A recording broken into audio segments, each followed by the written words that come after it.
must have been in like the first 10 episodes or something, but in our little cold opens, I had asked you if when the robot revolution happens, if you would put your brain in a robot body and betray the humans, but you'd only be 4 feet tall, but you'd have chainsaw arms.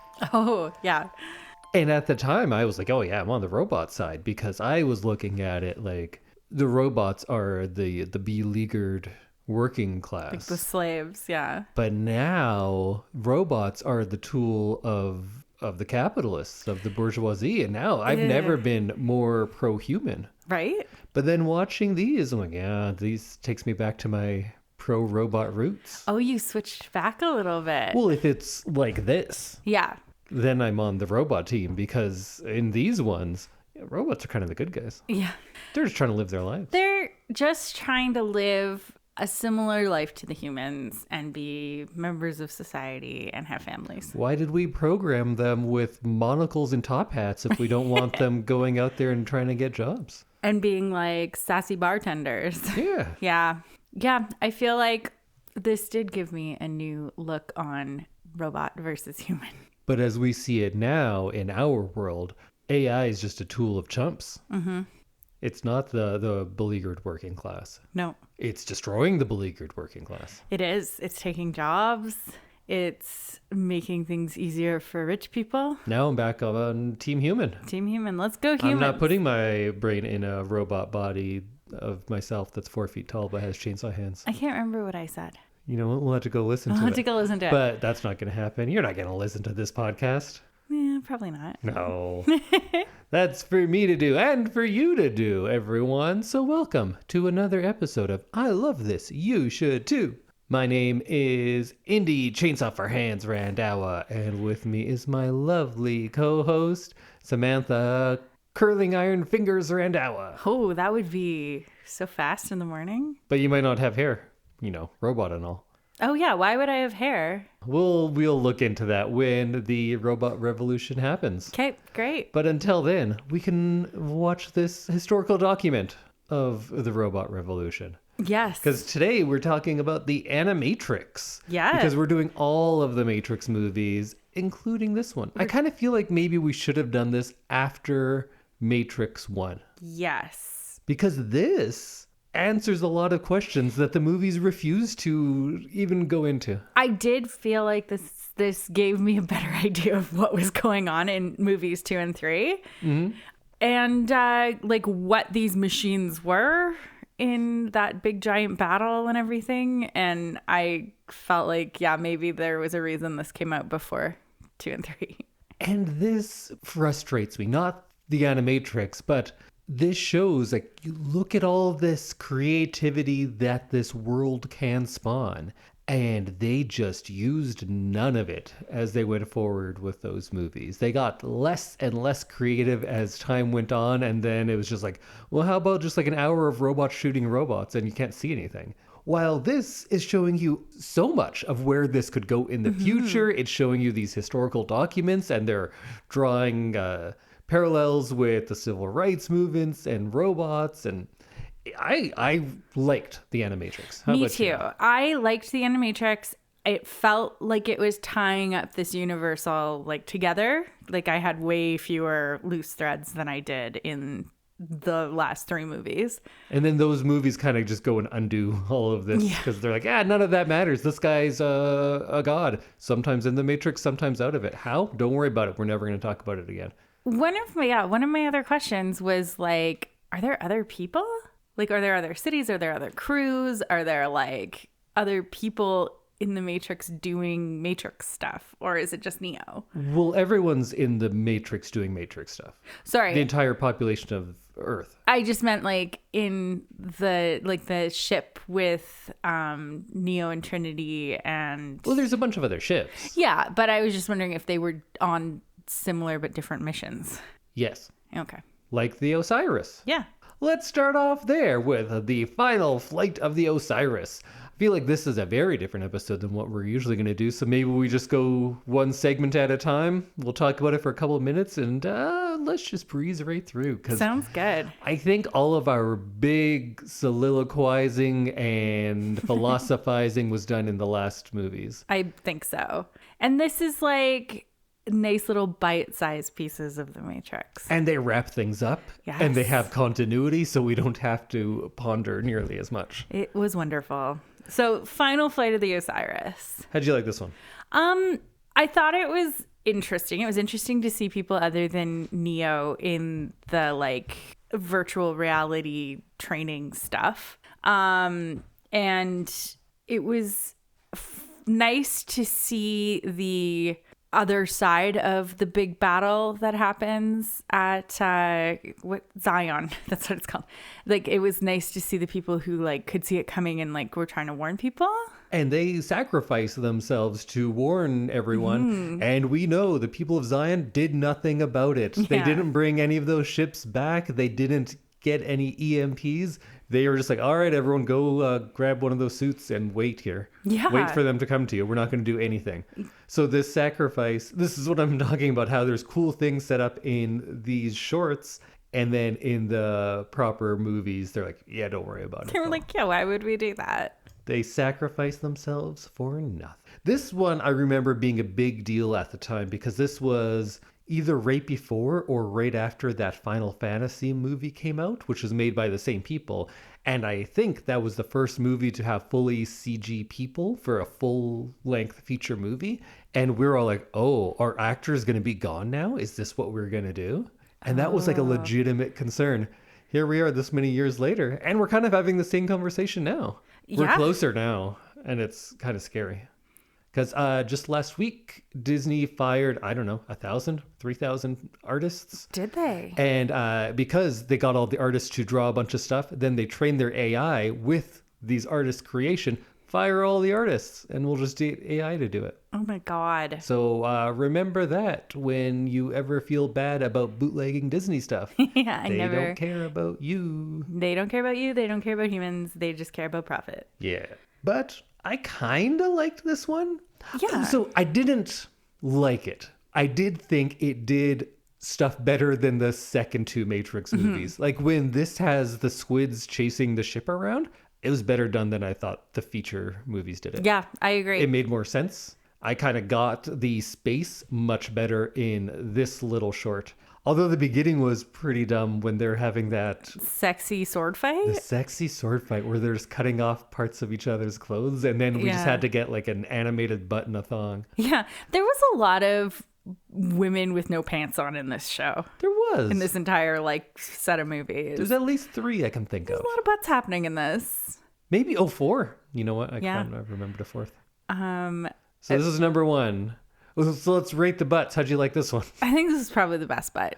Yeah, it's pretty good. Pretty good. But then this one also tried at least to do like sexy shots of the guy's abs too. True. Yes, I did appreciate that it was like sexy on both sides. Because sometimes when you get like a sexy lady scene, it's not about the guy at all. Yeah. It was kind of equal. Yeah, kind of. It was close. Closer. But still, we didn't really need that at all. Yeah. I think they were just like, look what we can do. And this was definitely a showcase of look what we can do with CG now. Isn't it amazing? And we look at it now and we're like, yeah, not especially. It's fine. My question about this one was, can't everyone see what they're doing in there? Yeah. It's just like, because in the first Matrix, where we can see the crew who are outside of the training simulation be like, oh, he's beating the shit out of Morpheus. Yeah, sometimes you can just see it and understand it as green code falling down. But sometimes there's like the camera from the movie is giving a feed somehow. Yes. That doesn't make any sense, but yeah. So they can just like, everyone on the ship can see that they're just like getting naked. Yeah. Oh, okay. But there's probably a sort of understanding because I'm assuming you got couples on most of these ships. Yes. The real world is gross and everyone's wearing moth-eaten wool. Gross outfits. Yeah, and everyone smells. Right. So I'd imagine they're having some like fun, sexy times in the Matrix or in one of the simulations that they do. So there's probably like a thing like, hey, if I hang a sock full of holes on the doorknob. Don't look at what's going on in this. Stop reading the code. Yeah, it's our time. It's our time. Yeah, actually, that makes sense. And I think Morpheus at the beginning of the first movie says, like, this is how you perceive yourself. So you're like your best self. Yeah. In this digital training area. So interesting. I liked it. It did a good job of explaining this world to me. Next one, let's go on to The Second Renaissance, parts 1 and 2, because we just watched them back to back, because it's, all of them. It's all of them. How'd you like this? This was a really good kind of prequel to what is going on in the Matrix world. I thought this was really interesting to kind of see what happened between robots and humans, like we were just talking about, and also just how quickly things can turn and go bad, and then kind of what happens after that. I enjoyed it. I thought this one was fantastic. I really liked it. All the way from the art style being kind of gritty, kind of documentary style at points, using this historical footage. They're kind of framing it like historical footage that we're seeing. Mm-hmm. And it really evokes ideas of wartime propaganda and archival footage that we've seen of actual atrocities, and many times very, very specifically recreating events. Like they have the Tiananmen Square Tank Man thing. They do a recreation of that. I liked how early on you could see that robot is being treated as like whoever the immigrant group that the hate of the day is, that this is the working class. These are the people that are doing all the jobs, but we're going to blame everything on them. Yeah. And then it goes into, there's the one robot, which I think was B166ER. Wow. And I wrote that down because I was like, that's got to be something, because they're mentioning it, which if you write it down kind of spells bigger. Oh, yeah. If you remember when I did my big thing on the Harlem Renaissance, I said the greatest novel of the Harlem Renaissance to me was Richard Wright's Native Son. I think one of the best novels ever written. You should go check it out. That is about a black man named Bigger, and he is put on trial for murdering a white woman, just like this robot is being put on trial for murdering a white human woman. Right. So I think that's clearly very intentional. And that's most interesting, not because that this, both Bigger in Native Son and this robot, it wasn't like, oh, I didn't do it, I'm getting blamed for it. They both did it. Mm-hmm. And how that is like the linchpin to so many of this. Oh, that's a bad phrase when it comes to all of this sort of stuff. Yeah. Wow. That's not great. So he's on trial for murder, and then all of the footage they use, there's so many things that are like things we have already seen. The one that I thought was the most disturbing is when there's a woman's clothes being ripped off by that group of people, and then her arms, and it's a robot, of course. But when you start there, it cuts. And it hits home, and all of this footage just reminds you of how terrible humanity is to each other. And of course, we would do the same to robots. I didn't realize that there's kind of like an Israel solution to this. Like they give the robots their own country. And if you look where they're putting it, I was like, wait a minute, are they putting that right in Israel? It's right around there. It's too quick. It seemed like it, yeah. And then this new robot country starts doing well. So then they're like, well, I guess we'll just sanction them to death. We'll just put all these economic sanctions on them, which, yep, that's what we do. And I thought all of that stuff, the archival footage of things mimicking the civil rights movement and then different atrocities that usually the West has carried out on others, having all of that shown in humanity versus robots was very affecting. And it's like, okay, I get your point. Please stop. But it doesn't. It is kind of relentless. It is, I thought, quite hard to watch, but in a good way to make you really think about it. These yeah. things. Yeah. And I can totally see what you meant by when you said like it mirrors so many world events, and it's, you just have to sit there and try to write them all down, but you can't because there's so many. And you can like swap in, any immigrant group ever that have become the enemy in whatever like situation, and it's you swap out the robots and it's that. And yeah, it's interesting also to see the UN Security Council as like part of this, because as the villains. Yeah. Well, because I guess it's just humanity is the villain. It's very human versus robot eventually. And I like how it kind of reframes this entire Matrix world where we're like, whoa, cool, humanity, we're gonna do it, and now you're like, oh wait, we're the bad guys? Yeah. It reframes all of these movies as this post-apocalyptic tragedy that is rooted in human hubris. And they refer to the destruction of the sky as the final solution, which of course is what the Nazis called the extermination of the Jews.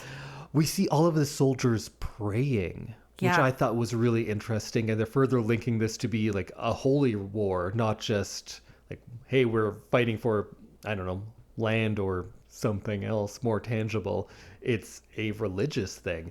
And I thought the robot designs in this are so much more interesting than anything we saw in the Matrix movies. Yes, I know. And like, yeah, the more like humanoid ones, and then the like when they're in 01, is that what the city's called? Mm-hmm. When they're in 01, you get to see like a really diverse subsect of like the robots. Yeah. It was very cool. While in the Matrix movies, when they have $150 million budget, they're like, I don't know, what do you think, like 7 trillion squids that all blend together and just look like a stream of gray? And they're like, yeah, let's just do that. Yeah, let's just do 1 million squids. This was so much more interesting. The actual war sequences were amazing to watch. Mm-hmm. They were very well animated.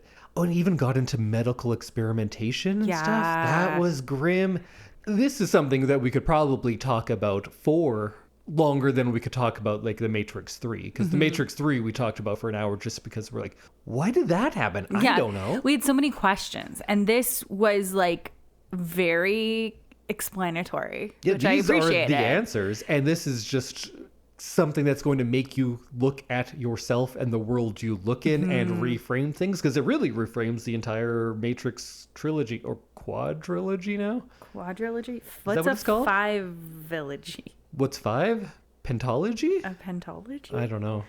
So this is probably my favorite one. I think is the best.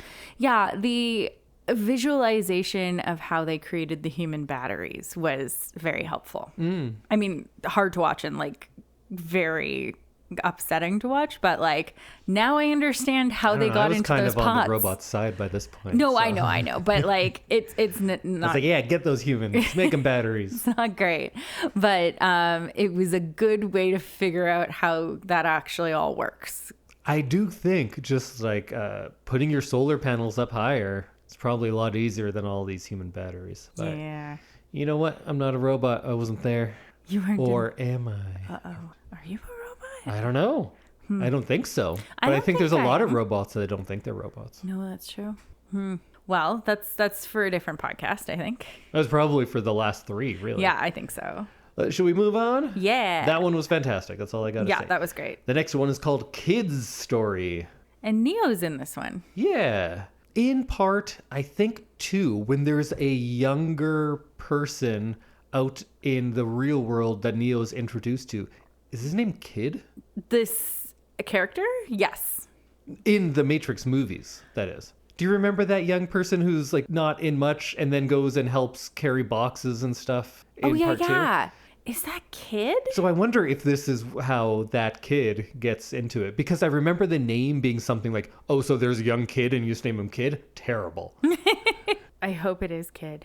I hope this is like the same kid and he has like a life in the Matrix. So this was directed by Shinichiro Watanabe, who did Cowboy Bebop and Samurai Champloo and stuff. So this guy he's a big deal. I loved the look of this one. It was cool. I think it was rotoscoped, which is fun. What's a rotoscope? Rotoscope is when you film people doing something in the real world and you draw over top of it. So their movements are exactly like a person's would be. Right. But not quite, because you don't have the joints exactly like it, but their outlines move exactly like a person would. But then it allows you, like in this one, the figures weren't as realistic as in some of the other ones, but since the movements are, it has this kind of weird dissonance to it that I like. Linklater did some cool rotoscope movies that when we're, again, ready to be philosophical and be first-year university students, we'll watch some of those Linklater ones and talk about them. Sounds good.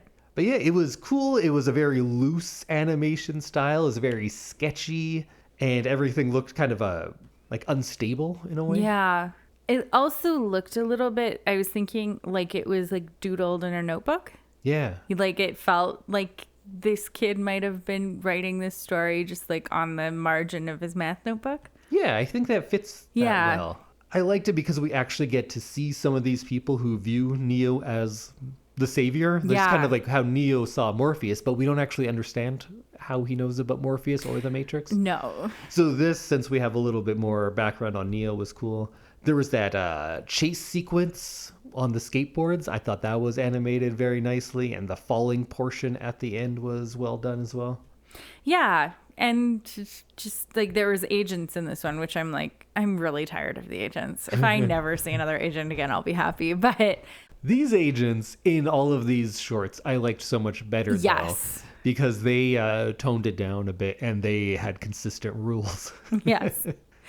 But yeah, I really thought that this was kind of a fun backstory to how other people made it into the real world out of the Matrix. So I think Kid removes himself from the Matrix because he dies is in the Matrix, but then awakens. I don't know how they found him then. They figured it out. He whispered Neo's name as he was jumping. Right, and that is Neo. There's a lot of that. As we learned in the second and the third movies, you just have to be like, Neo, and everything's okay. So that's another one where I liked it. Yeah. I think the second Renaissance is my favorite, but pretty much all of these I think get a thumbs up. They were all pretty good. Yeah, I thought this was a really nice way to kind of showcase some other aspects of the Matrix movies that maybe were a little questionable or kind of confusing. The next one was called Program. This one was a very stylized art experiment. I think the art was the biggest thing of this one. Yeah. The story there wasn't much of a story. It's mostly a fight sequence. But it looked great. This was the one where there is two people there in a samurai style simulation. So they are fighting each other, and that's pretty much the movie. But it's someone being tested if they would betray Zion to go back into the Matrix. And I thought that was interesting because we get to see, outside of Cypher, some people who maybe regret their choices and want to go back. That's an interesting thing. I wish we had more of that. I do think that this would be an issue, like people wanting to go back, because like if you make a decision, I mean, Neo was under duress, I think, when he made his decision. So I assume that like these are very like life or death decisions in the moment. And this was interesting to like have people who had been living in the real world and like not in the Matrix anymore. And that like, yeah, I think doubt would creep in eventually for some people. And it would be very much like, did I do the right thing? Creeping in the back of your head. So let's go even lower stakes. If you learn that this entire life you're living is a simulation, do you want the real thing? And you're like, yeah, I want to build a real life. And then your real life, we're not even going to go, you're enslaved by machines and you live on a tiny ship. You just have to be camping. You're camping for now the rest of your life. I'd go back. See? And that's not even like that bad. No. If I had to wear a holy sweater and camp for the rest of my life, I would not be in it. Because there's you get to a point where, but what is the difference? Yeah. If you think something is real, does it matter that it's fake? Yeah. At least in the other one, I assume I have like an apartment and a bed. Well, you have this life. Yeah. This exact life right now. Oh, I would take this life then. Yeah. I like this life. Maybe if I could go back and not remember that it's fake. I assume that the NyQuil just like erases your memory a little bit. Well, I think that was the deal that Cypher made, but... Yeah.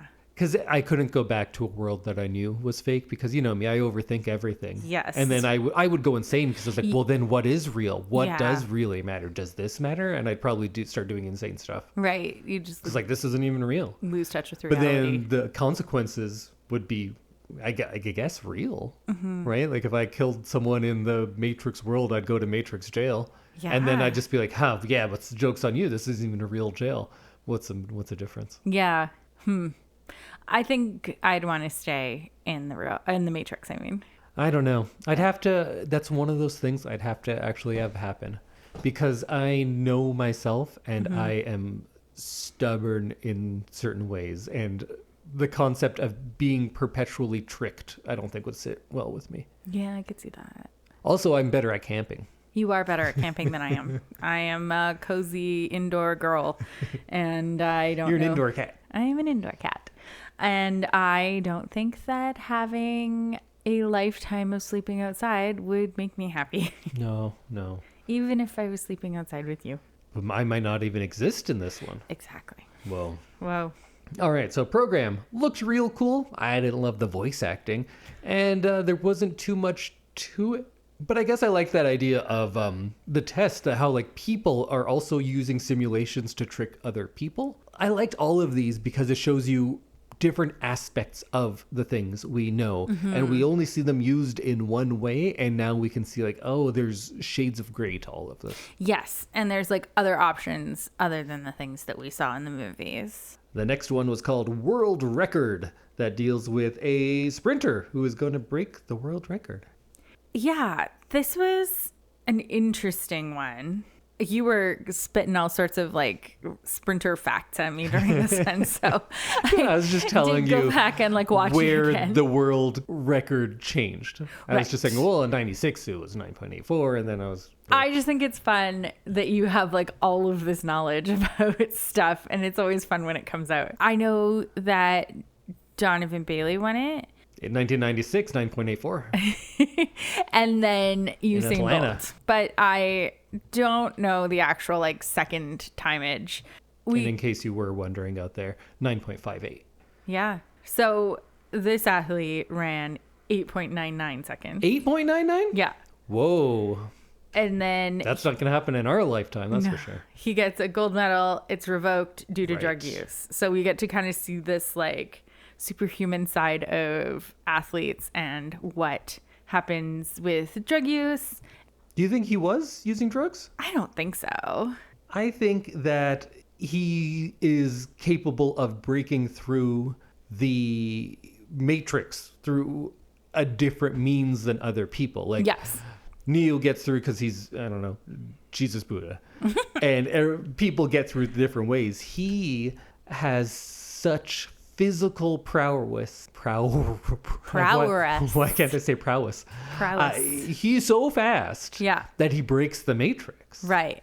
And that's cool. I like that, like a different way that people are doing these things. And I was going to say it's like a mind over body, but it's a body over mind in this one. He's so fast that the agents have to come and be like, whoa, what's this guy doing?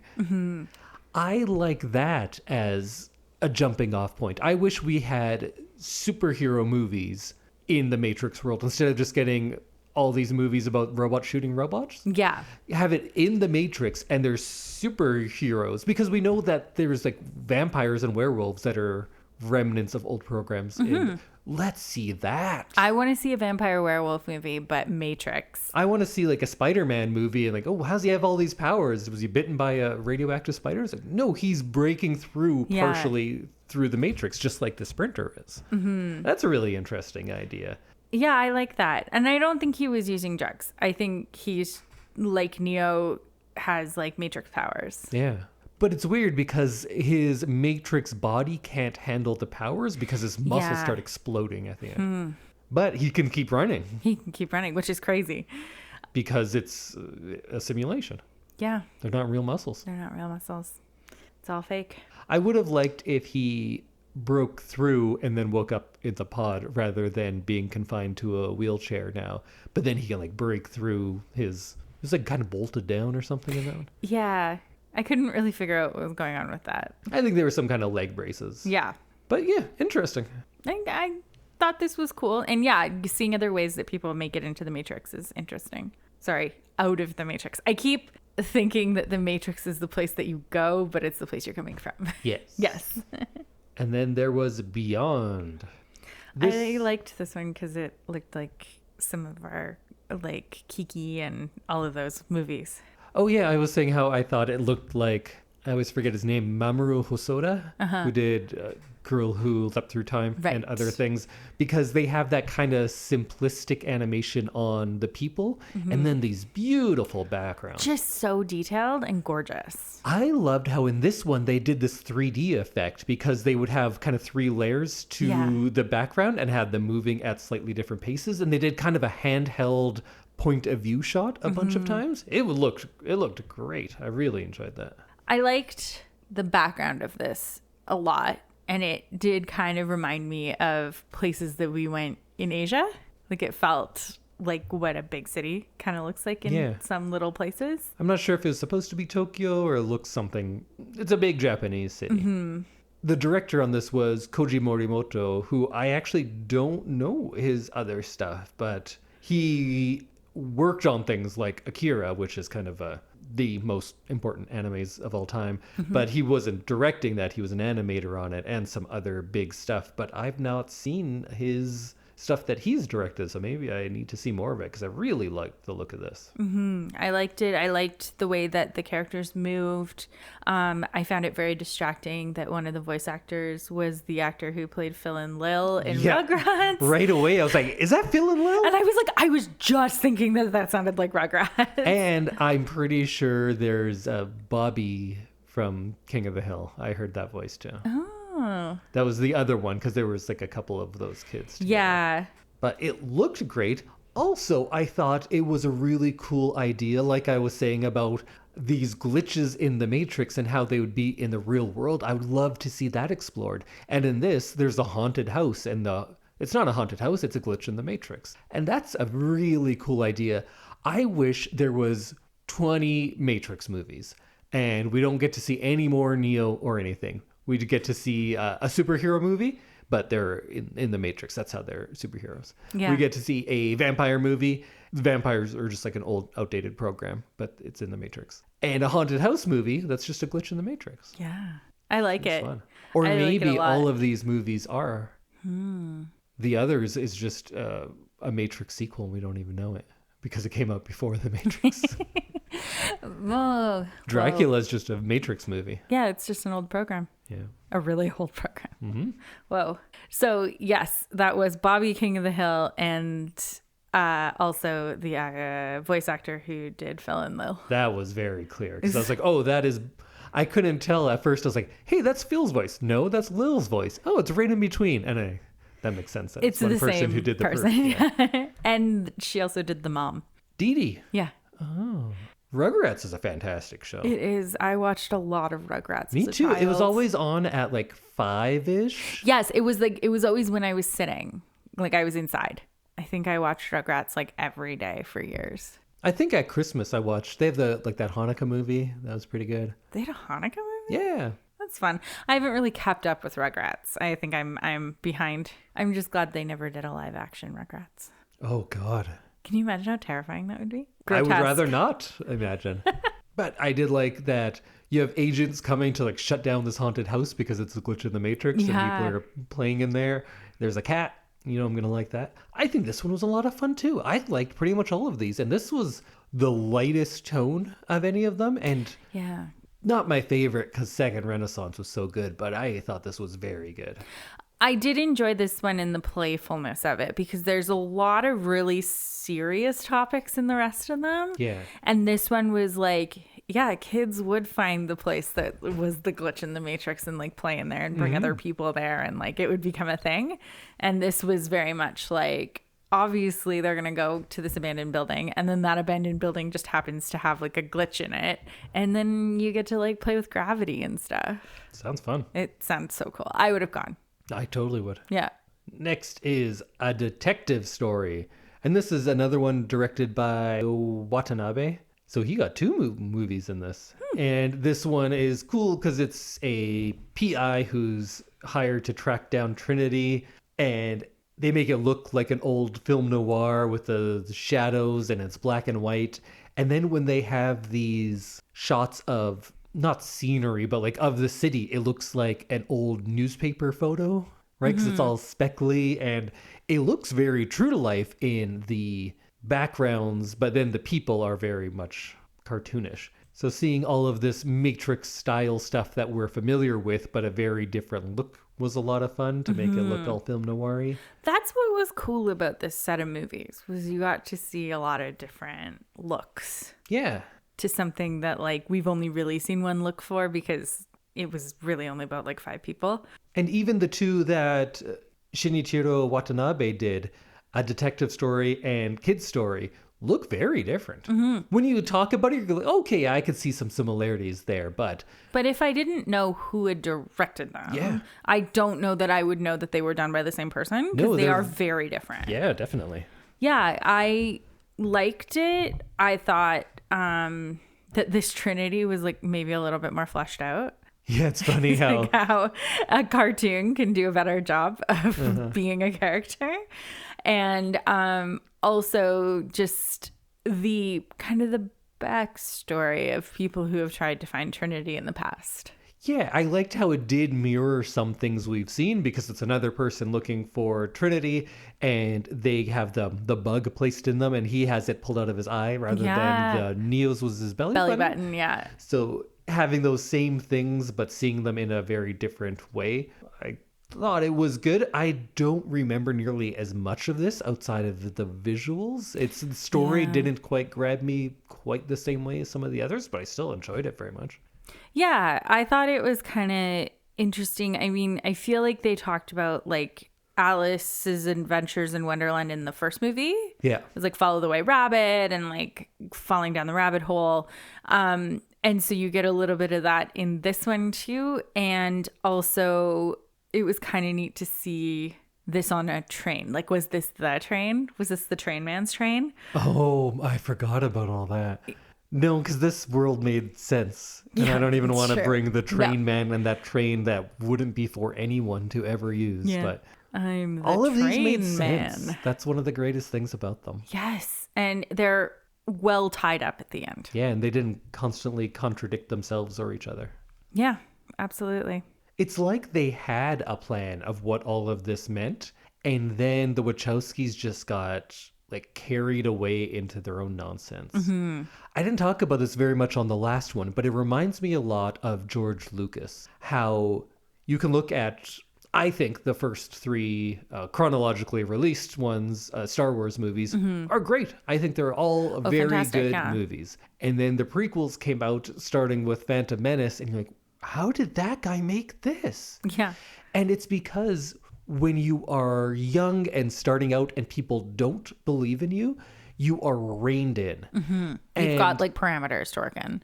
I have very, very little experience in film, but just in the creative world in general, when you have parameters and you can't do whatever you want, it's easier to focus yourself on what you can do. If someone just says, do whatever you want whenever you want, you're like, oh, I don't even know where to start. Yeah. And you start spiraling and you get carried away. Yes. And once you've been a success, nobody's saying no to you. Exactly. And they're giving you money. Like, you just have unlimited everything. And when you're doing maybe the first Matrix or the first Star Wars movies, you're going to let the cinematographer do the cinematography. Yes. You're going to let screenwriters work on your script. You're going to let stunt people do the stunt stuff. You're not going to be like, I know everything. Look how big I am. And it kind of feels like George Lucas really gets carried away in those other ones. And these two, I think the Wachowskis they're victims of their own hubris. And they're like, I can do whatever I want. Look at all these things. And you're like, and you, the viewer, like, what are you doing though? Yeah, but why are we doing all these things? Focus this towards something. And there was just none of that through the other Matrix movies and the Star Wars prequel. So I feel like they just get carried away because they can and they don't have anyone to stop them. Yeah. Yeah, I agree with you on that. And these felt very palatable after the nonsense. Are we on to our last one? I think so. Our last one is called Matriculated. And this was done by Peter Chung, who does the Aeon Flux stuff, if you are familiar with that. Not really. No, I more meant to the audience. Oh. I assume you have not watched an anime that I have not shown you. Correct.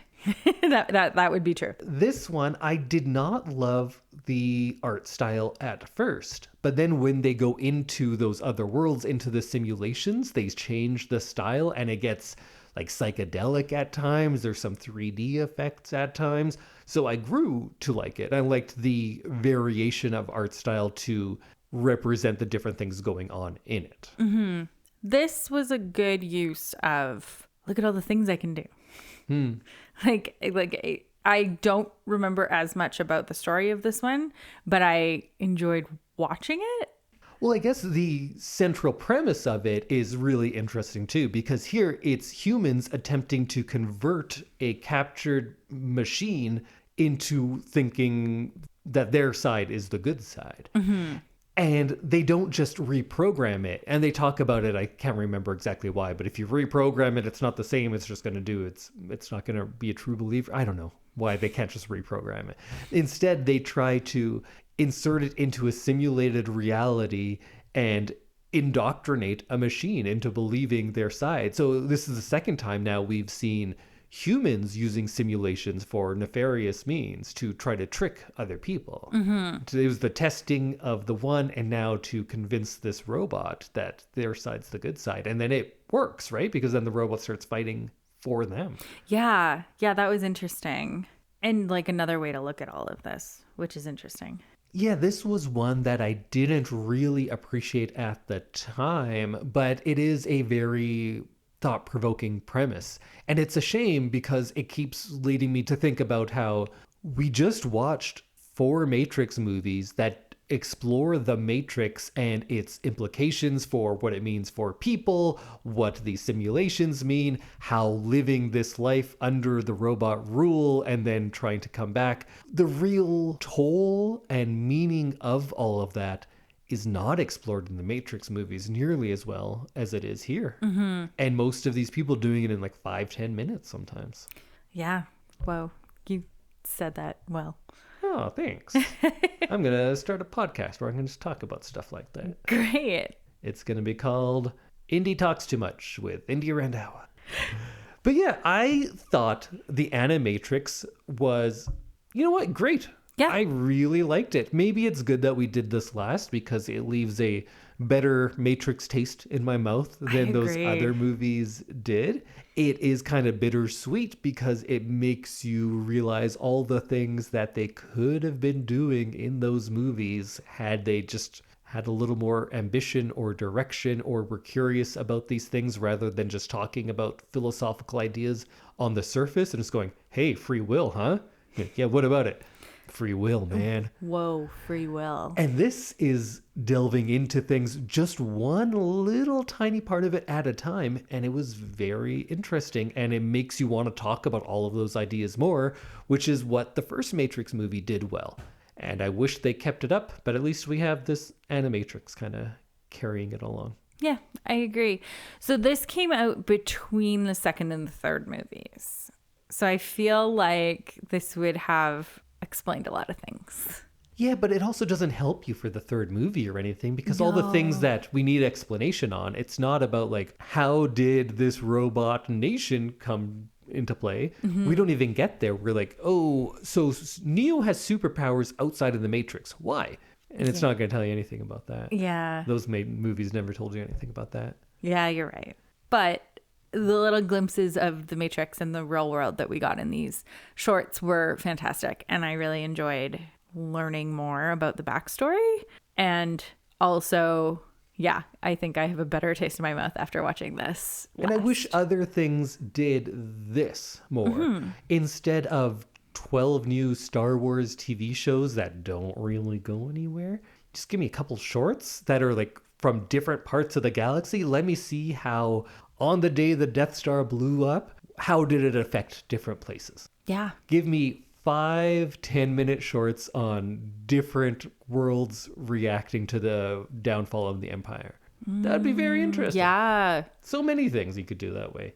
We just don't need so much content. Give me nice short little bits. Give me thought-provoking ideas, not another season of The Mandalorian and Grogu. Or Boba Fett. Boba Fett already died. God. He died like 45 years ago, didn't he? Yeah. Darth Maul's dead. He got cut in half and thrown down a pit. How's he back? Yeah, right? Darth Sidious is dead. Somehow he's returned? Come on, guys. All right, now I'm just complaining. Maybe we should wrap it up. Okay. Sounds good. Well, that was the Matrix series. Oh, yeah. All of them. All of them. Okay, final ranking. Oh, God. 1 Animatrix. Over the Matrix. Oh, no, 1. Matrix 1. Oh, comma, Animatrix. Yes. No, 1, The Matrix. 2, Animatrix. 3, probably Resurrections. And then Reloaded, and then Revolutions. Yeah, I don't really disagree with any of that. I had a hard time with the last 3 there. If I put them side by side and they're completely untouched from anything else, I might put the Animatrix ahead of the Matrix, which I realize is crazy, but you can't because you can't have the Animatrix without the Matrix. That's kind of what I was thinking with that ranking. So I'm going to go Matrix, Animatrix. Number 3, I'd go Reloaded, the second one. And then I'd go Resurrections, the fourth one. I feel like 2 and 4 are very close. Neither are good, but they don't actively aggravate me. Yes. Oh, no, they did. But not as much as last place is... Revolutions. Revolutions. What a piece of garbage. Yes. That one was just terrible. Yeah. I think I'm done with the Matrix for a while. Oh, I'm done with the Matrix. I think maybe forever. Yeah, forever's a long time. I didn't want to like commit to forever, but yeah. When the new one comes out, will I watch it? I probably will. I'm not paying for it. No. I will wait till it is free. But we'll be like, oh yeah, remember how there's like a 5th Matrix movie now? Remember how much we hated the 4th one? Let's give it one more chance and see if it can redeem itself and explain some of these things. Explain yourself, Matrix. Yeah.